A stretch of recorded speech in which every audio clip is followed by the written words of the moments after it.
Hi friends, welcome to Inmi Unboxing the Need.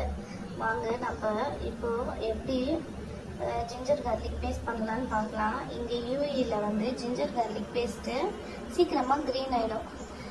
ஆனால் நீங்கள் எப்படி செஞ்சிங்கன்னா இது க்ரீன் கலராகவே ஆகாது. இங்கே பாருங்கள், ஃபஸ்ட்டு வந்து கார்லிக் எடுத்து மிக்சி ஜாரில் ட்ரை மிக்சி ஜாரில் ஊற்றிக்கோங்க.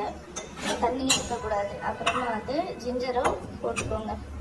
போட்டுக்கிட்டு இதில் வந்து ஒரு கப்பு ஆயில் ஆட் பண்ணிக்கோங்க. ஆயில் ஆட் பண்ணி இதை வந்து நல்லா கிரைண்ட் பண்ணிக்கோங்க. இப்போ பாருங்க, இப்படி வந்து நல்லா அரைச்சிக்கோங்க பேஸ்ட் மாதிரி.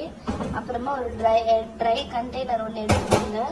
எடுத்துக்கிட்டு அதில் தண்ணியே இருக்கக்கூடாது. அதில் வந்து போட்டு ஸ்டோர் பண்ணிவிடுங்க. ஸ்டோர் பண்ணிங்கன்னா உங்களுக்கு வந்து 1 வீக் 2 வீக்ஸ் ஆனாலும் ஜிஞ்சர் கார்லிக் பேஸ்ட் வந்து க்ரீன் கலராகவே ஆகாது. Thank you friends.